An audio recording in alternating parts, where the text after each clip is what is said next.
JBL versus Dave Batista. WWE 2K16 presents WWE World Championship Classics.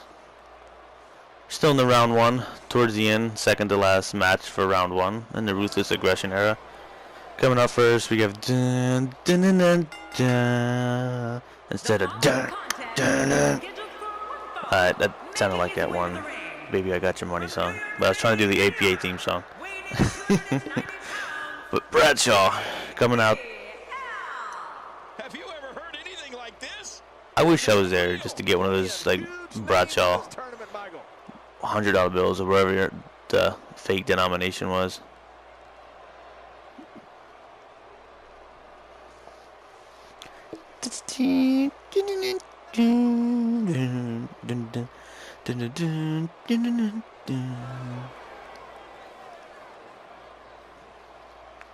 I like how they he kind of, I've always wondered, like, when JBL wrestles or if King wrestles, if he's in that game, do they talk in the game?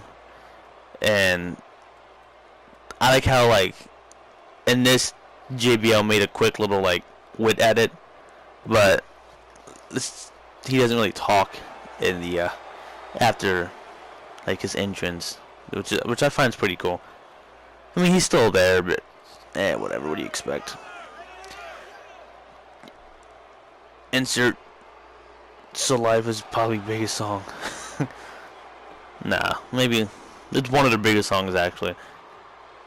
But speaking of Batista, man, I mean, he said the same thing. Like, Batista said the same thing about his return a few years ago.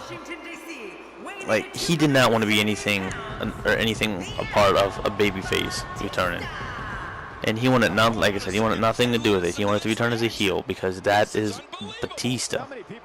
He can be good, but he is bad. Like some people have their natural state of character. Like, can you imagine Seth Rollins running around being all like hippie pippy whippy face? Or like imagine Kevin Owens being a face, like just happy with the fans and stuff like that. Like, some people need to be heels, and Dave Batista is one of them. And I really think they pushed him so hard, and I don't know, he shouldn't have won the Royal Rumble. I'd rather have him than Roman Reigns win it, because man, Roman Reigns is, I don't know, Roman Reigns is something. He was cool and the Shield, because he wasn't being like shoved down the throats, and he wasn't just being John Cena Superman too. And he was kind of in the back seat for Seth Rollins and Dean Ambrose. Like, it was fine, but now he's going to be too much. He's currently suspended, so we'll see. At least as of the recording of this video, he's suspended. Apparently, Vince McMahon isn't happy with him, and isn't like a few weeks ago they put the Seth Rollins interview where he used bits and pieces of old Roman Reigns to make him look like a bad guy, which was pretty funny. If you haven't seen it, go check it out. But Bradshaw taking it to Dave Batista, kicking him while he's down, punching him in the face multiple times. As Dave Batista kicks him in the gut. Suplex. Oh, JBL reverses it. Another shoulder block. This should be a slugfest right here. Oh, JBL might not want to taunt the animal like that. Speaking of, like, I don't think it was as bad as the thing. Like, I don't remember a lot of people complaining about it.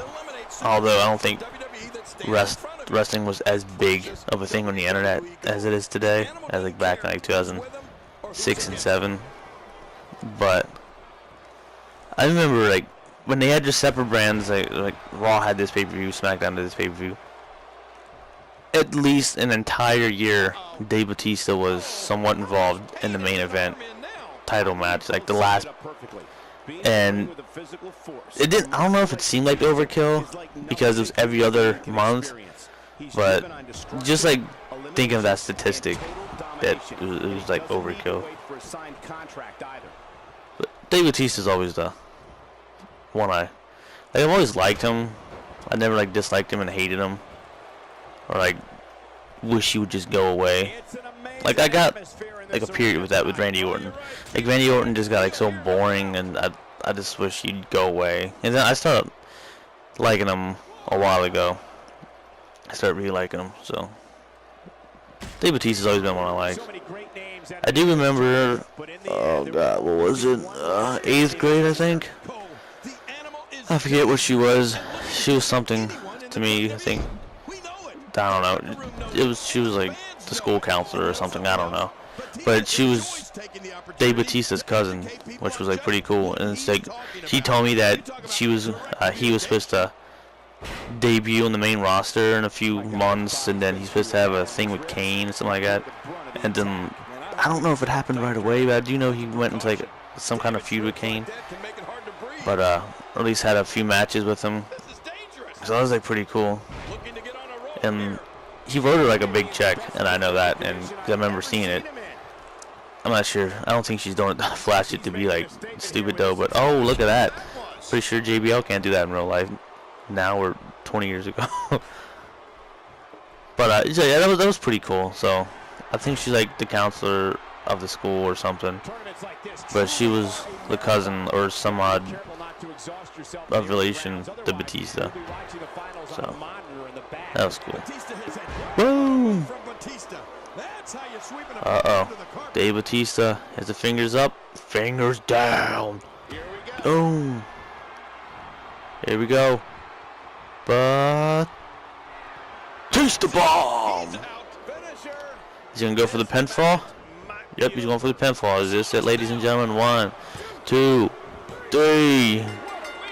Batista makes quick work by way of pinfall of John Bradshaw Layfield. Ladies and gentlemen, there you go.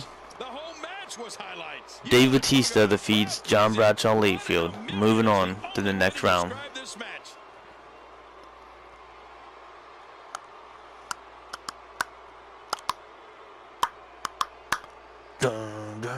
I still have a Brock Lesnar theme in my head. It's like one of my favorite themes. But anyways,